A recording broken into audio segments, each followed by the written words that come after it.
Do you remember that time when you said my sunglasses were gay? I was just wondering. But your glasses were gay. Wow.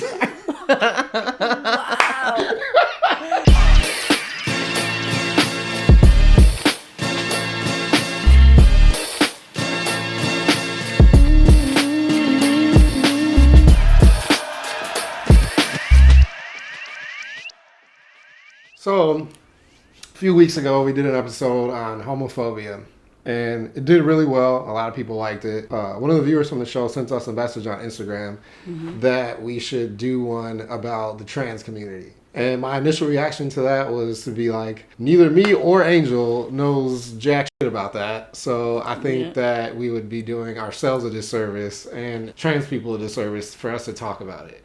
But I was like, maybe if we could get a guest on to do it, it would be like plausible. But I really didn't think I would be able to pull that off myself. But Angel came through in the clutch and actually knew our first guest, Miss Sophia. Yes. Hi. Thank you, Alexis, my sister, for introducing us. Yeah, I love Alexis so much. We've met her once before. We went to a Starbucks and had kind of a little conversation just to like give her a briefing on what we were going to do. But for the most part, this is kind of like both of our first time ever really sitting down with somebody, a trans person, to hear like their story. And I will say that I am an avid watcher of your guys' YouTube. Oh my God, thank And you, Sophia. I am so here for this cause, you know. Whenever anyone really comes up to me and like asks me questions, I really don't take offense. Although I will say I don't really think of myself as an advocate of the transgender community because I really can't speak for everyone in the community, being that the transgender umbrella is so wide and gender is so fluid and there is a spectrum. But I definitely do see that there is a genuine cause in the sense of like expressing my past experiences in the hopes that it really does help anyone else that has seen it. Because I think what you were saying before is that not a lot of people really have resources, and I was one of those people who didn't really have a lot of resources. So if I can be, that'd be great. Yeah, so I want to like take it back, Okay. back to the beginnings, you know? Like for me, growing up, you could pull any childhood photo of myself and I always looked like a little boy. You know, I've known really since my earliest age, and then the environment and how I was raised kind of shifted that for me, where it made it confusing. So for you, was this something that from your earliest memory you knew? Or? Yeah, like I knew I was a girl, and since I was like 5. Like you said, you pull a picture and like I have pictures, you know, 5-year-old me like with like a towel wrapped around my head and like living this full fantasy of like all of this is my hair. Yeah. And like walking in my mom's heels, you know, and really just like being in tune, more in tune with my feminine side as opposed to like the masculine side. And like, I mean, I had one brother, one sister, so like I was very much attracted to like everything my sister had, and they were 7 and 9 years older than me, so like they kind of already were in their gender roles, and I was like kind of like very much like open and like this about my brother, but I'm like drawn to this more about my sister, you know, polishing your nails and stuff like that, like dolls. I've never had a doll, and that kind of makes me sad, you know, because I really wanted one, and I knew then that I would never get one. What was it like with your parents? I was a baby, so I was spoiled, you know, to say the least. My parents divorced before I was like 10. Like they were having problems when I was like 10, for sure. When it became time for me to be like fulfill my gender, the gender role that has been assigned to me, like my dad would buy me, of course, like boy clothes, and like he would buy me like a lot of stuff that were like male. Like he did it to like kind of like buy my affection, because like they were getting divorced, but I felt like there were so many signs that I tried to like tell him that I didn't like that and that I wanted to be a little bit more fluid and like more feminine, but that he just really was very reserved and like didn't want to, you know. But ultimately my parents weren't okay with it at first. I knew I was trans when I was in 7th grade. So I don't know how old you are in 7th grade. I want to say like 13, 14, right? That's like freshman year. 7th grade is like 12. Oh yeah, like 12. So like Yeah. I definitely like I heard the word transgender. I remember where I was. I was right outside the gymnasium, and I remember whispering that to myself like, "Oh, transgender. Yeah, that like sounds right. Like that's me." I don't know what it means, but like that's me. Yeah, that's me. And then that's kind of when I like started exploring, oh, I'm attracted to boys, but I'm one of them, but I'm not comfortable being a boy, liking other boys. So when I came out to my mom, being that my parents were divorced by that point already, I couldn't tell her like verbally. I just couldn't come to terms with it out loud. So I wrote her a letter. And in the letter, I basically say, I've always knew I was a girl. I hope that you accept me for who I am. And I came out to her my sophomore year in high school. Okay. And by this point, I was already playing with makeup and like eyeliner and mascara and like wearing like totally feminine clothes. And I asked her to let me go to winter ball. That's the second school dance of sophomore year. I asked her to let me go as female. And I already had a dress. I already had like heels. Like everything was ready to go. I had semi-long hair, but I was like, it. Like I will make it work. When I returned home, she said yes. Took me to go buy a wig because she was like, you need to be pretty, like and Wow. all of that. And then the next day, the day of the dance, 'cause I did it the day before, she tells me, oh, you know what? I had a dream. Like people were making fun of you and ripped off your dress. So I really don't think that you should go as female. You can go as a boy. That's when I really was like, whoa, like, okay, this isn't something that I can attain. Why isn't this allowed? So was that your first time like getting an idea that there was like a threat of doing that, or like? Yeah, like I knew what I was doing, that it was like a lot. I knew the position I was putting myself in because I was bullied, but it wasn't ever like terribly physical. But I knew that like I would draw a lot of attention. But I kind of had like an idea of like what my high school was like, and like I mean I of course thought that I was this incredible person, like, oh no, that's not gonna be me. Like I won't be the one that's gonna be punched or called out. So you're kind of like in this disbelief on that, like this is what I want, this is what I'm gonna do. I don't care like how I get there. We're older. We're like 10 years older than you, but in our age, like even when we talked about it in the homophobia one, like it was really kind of unheard of even to just be gay in high Totally. school. Oh, right, So right. for somebody to do what you were doing, like I Yeah. cannot even fathom somebody even thinking to do that. Yeah. When I was in high school. So. Yeah, like you guys, Alexis was part of the Gay Straight Alliance. Like you guys had that Yeah. at our high school. I tried to be a part of it, but I was just so busy in high school with like just being myself. Like you wouldn't believe how emotionally draining it is Yeah. to like be yourself when society tells you that's not okay. I like that there was stuff like that Yeah. before, like there was like an actual like forum and like a safety network of like people that like were for me. But I think the thing that like really pushed me through was like after I transitioned, I presented as female my junior year of high school. After familial therapy, I finally got my mom after like 6 months to like get it together that it's not about her feelings, it's about me and like how this makes me feel. Everybody loved me, like everybody would compliment on my outfits, like they'd tell me like, oh, you're so inspiring, this and that. And this was a time, I mean, though during your guys' time, it was like no gay people. That's how it was like with me though. There was only like 3 gay people that weren't really out, Right. or that only that I knew of, and then like no trans people Yeah. whatsoever. Yeah. Like unheard of. Like, Right. what are you talking about? What are you doing with your body? Like, why be gay all the way? And it's like that's not Totally. what I am. Like, it's just I'm being myself, and being myself means I'm a woman. It's not that I'm gay or being something. So like doing, like you said, you transitioned in your junior year. Like was that when you had like surgery and stuff too? I guess like there's kind of like building blocks of like transition. Everybody transition in the sense of like referring to transgender people is different, because not every person and not every transgender person decides to surgically transition, but surgery is a big part of the transgender identity and spectrum as a whole, because some people are very uncomfortable with certain parts of their body and feel the need to surgically intervene. My transition starts from the day I know I'm transgender.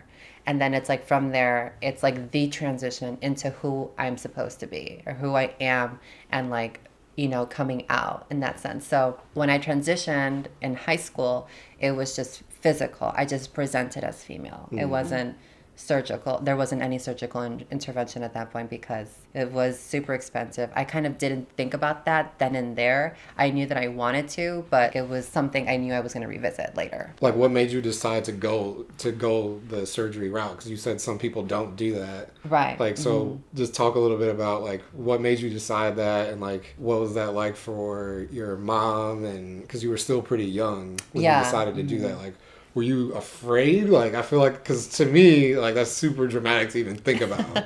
So, like, I can't imagine what that must have been like. Yeah, right. Can you imagine? No. What that's like. No. I wouldn't say there's, like, no particular reason for me to, that I, like, was like, oh, yeah, that's the reason. Like, you know, why I transitioned. It was kind of just like, I know I'm a woman. I know that I don't like the genitalia I was born with, and that it made me severely uncomfortable. Not only just uncomfortable in the sense of like, oh, like I can live with this, like I'll make it work. Like it was to the point where like it gave me anxiety. I would wake up in the morning when I first transitioned in high school, I'd wake up and like look at my closet. And although like my closet then was like upgraded and like now was like a woman's closet, I still couldn't wear things because I was limited, because I didn't have breasts. I had something between my legs, so I couldn't wear super tight denim as I can now, and because of something, I was hiding something, and like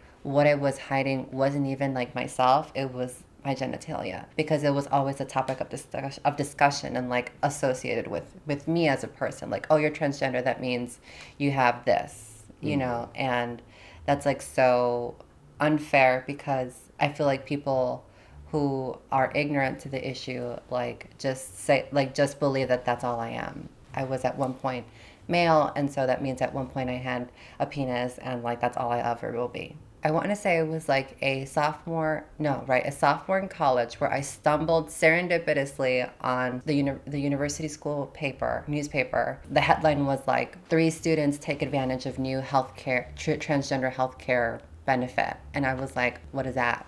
Only 3 students of the 3 sister schools took advantage of a benefit that covered 70% of transgender-related surgeries, up to $120,000 worth of surgery. When I read that, I was like, oh my God, 70%, that's so much, you know? I was like, even if it cost me like 5, and then is when I was like, do I want to do this? Like, this is the opportunity. This is when I need to research and like take advantage of the situation, because when else will I have this benefit? Yes, I was very scared, but I kind of just did my homework, and even though I tried to research and found very limited stuff, and this is when YouTube like barely was like a thing. Yeah, it was just like for music videos, like and I think like the most like YouTube thing I think by that point was like Chris Crocker, like from the Britney Spears thing, like, you know, it was only like very famous people on YouTube that were being followed. So like even at that point I didn't think to be like, oh, let me like YouTube it, you know. It wasn't until like after, because this didn't happen overnight, of course. Right. Yeah, my initial thoughts were just like, okay, here's a perk, you know, going to my school, and like let me just like research and then like see what I can do and like go from there. I feel like a lot of people might not have an understanding of what it means to be transgender. So can you define that? What does that mean?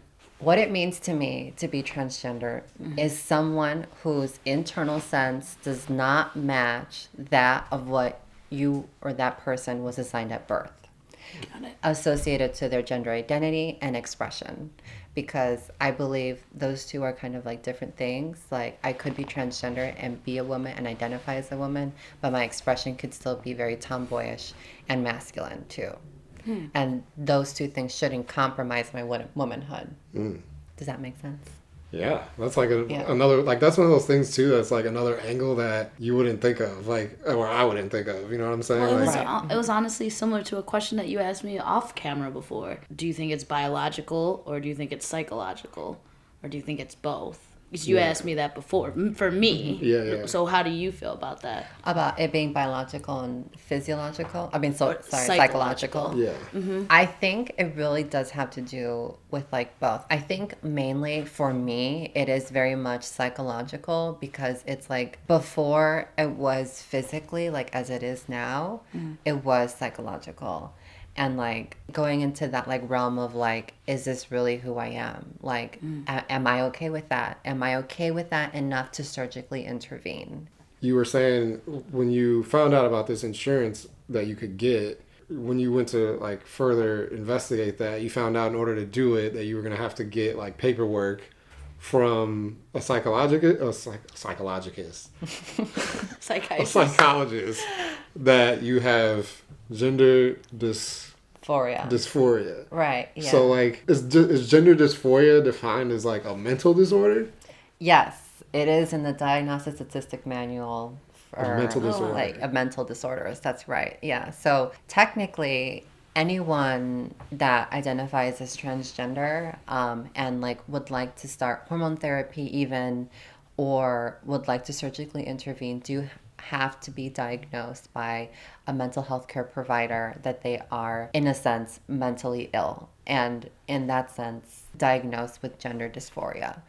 And I remember my AP psychology teacher kind of explaining it to me like you can have a mental illness for anything really. Like you can have a mental illness for playing too many video games or doing too much of this and too much of that. So that was my AP psychology teacher trying to like soften the blow for me as like a person like that has already had like transitioned. Like it got very real when I like saw the prerequisites and like requirements that I needed to surgically intervene. And it was first you have to start hormone therapy. That used to be a requirement. It's no longer a requirement now. The therapist had to write me a letter saying basically that I was sane enough to, you know, make decisions regarding my own healthcare and that I know the risks and what will happen doing so. You'll need that letter to start hormones and then you go like, okay, I'm doing that. What else do I need to do? And then a surgeon is like, well, I need you to be on hormones for like a year. It's called HRT, hormone therapy, and you have to go to your doctor consistently to check your blood levels and make sure everything is okay. And being that I hadn't surgically transitioned, I was taking spironolactone and estradiol or estrogen. So you kind of have testosterone blockers. So testosterone doesn't affect your body anymore, and you're giving your body a little bit more estrogen. So estrogen can actually have an effect on your body. But before I took hormones with a doctor, I actually tried when I was 16 to get hormones from my like pediatric physician, and he basically like declined to do so. And he explained it in the sense of like, it's my moral right to deny giving this to you as your doctor because I think you're so young. And like that was like fine, that's fair. And my parents and my older sister were kind of like, well, you know, you're not 18 yet, so like just wait. I took a different avenue. I went to Mexico like that year and I bought birth control and took birth control as a form of estrogen. But I realized now how dangerous that was because I was under no monitor. Like nobody was watching my health care, and I realized now that was kind of stupid of me. But That's terrifying too. yeah. I just want to touch on like about you being that young. I want to ask your opinion on something. Okay. I've seen a lot of stories. I've followed a lot of stories of young trans men and trans women at a very young age, like let's say 7 or 8 or 9, and their parents will go on and say that they're, you know, raising them however they want to be. Right. Like they support them. In the comment section, it's just all being just badgering the parents for allowing their children to do that. So do you feel like a kid knows, or where do you stand as far as Well, I'll put it this way. Being the person that I am, and if I have children, I would let my children wear and do whatever they want until whatever age, you know. If they're telling me at 7 years old, Mom, I think I'm not a girl, I think I'm a boy, you know, I'd say, that's fine, of course, that's totally acceptable. You just do what your little heart desires, and we'll have this conversation again when you're like 14, 15. And what I would do as a mother, now that I'm fully informed, is if at 14 and then 15 years old, there's a persistent, like, since they told me at 7, and like 7 years have gone by, and they're still very committed to this, like, idea that they're a transgender, I probably would take them to therapy so I can, like, make sure I'm taking the proper protocol as like a mother, but not to Christian therapy in the sense that like I think it's wrong. It's just more of like I want my son or daughter to explore themselves fully with someone like a psychologist. To fully understand Right, themselves. to fully understand the decision they're making. And if at 14 and 15 they tell me, Mom, I still would very much appreciate if you were to allow me to take hormones or do this or do that, then I would say yes. And then I would tell them, I would allow you to take hormones, and once you're 18, I would pay for your any surgical intervention or surgeries that you would like, but I would want to wait until you're 18. That's just me as a parent. Totally. You know, Oh, I no, wouldn't. it's a great. Yeah, It's a, I wouldn't think that's a wait. very I great wouldn't perspective. surgically intervene if they were 7 or 15. Oh, yeah, totally. No, I wouldn't. When you were doing all this research to get the surgery that you were getting, you were in school for law, correct? Right. Yeah. By that point, I had chosen my major to, do pre-law. Basically, it was criminal justice at UIC. I was already working at a small family law firm, general practice law firm. So. And do you think that knowledge helped you in like the further pursuits that you've done so far? Of course, yeah. Working at a law firm has certainly helped me just as a person. Like, it's made me understand that, like, there are so many confounding variables in anybody's life and how you really cannot compare any two people's lives, like, ever. But it really didn't come until that point where I was going to surgically intervene, and I was only talking about, like, bottom surgery because I knew that that's what that article I had stumbled upon was referencing. But I had mentioned to my doctor at this point that, like, I also wanted to have my breast done. And he was like, well, insurance might consider that cosmetic. Yeah. And then I said, well, why?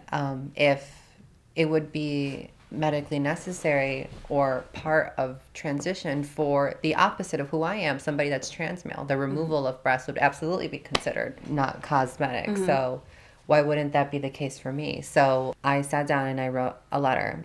And I wouldn't have done that, I don't think, if I wasn't used to writing demand letters for my firm. Like, how did I get there? Because a lot of people wouldn't even think of Yeah, that. They just exactly. like, oh, okay, fine. They would have been like, well, yeah, like, it's my breast, or like, yeah. So I sent it with the request of breast augmentation and vaginoplasty. Fortunately enough, it worked. No questions asked. My insurance covered it. And, I ended up having surgery through my university, at my university, with Dr. Lorraine Schechter, and, here I am. Like, it's very good. And then if we want to get into that part of, like, the psychology of it, why it is medically necessary because of the illness of gender dysphoria. So it's kind of like being diagnosed as, like, a blessing and a curse. You're diagnosed with a mental illness, but to treat the mental illness, doctors indicate certain surgeries to fulfill a gender or an identity. So in my case, it was vaginoplasty and breast augmentation. So my letter basically said, this is why I want breast augmentation. Hormone therapy isn't sufficient in the long term. If I stop taking it for either medical or financial reasons, like, let's say my doctor says, you know what? I don't want you to take hormones anymore because your levels are too high by themselves. Now that I had bottom surgery and kind of eliminated the facility that's responsible for making testosterone and estrogen, and let's say I didn't have breasts. So it's like, if I stop taking hormones for that reason, for a medical reason, then the breast tissue that did develop, although not a lot, will begin to break down. To establish the physical appearance or the, that attribute that's female, breast augmentation would certainly fulfill that. It is the opinion of my primary care physician, mental health care providers, that it is in fact medically necessary. To switch gears, probably the question that I think everybody wants to know, what is like the dating world like for you?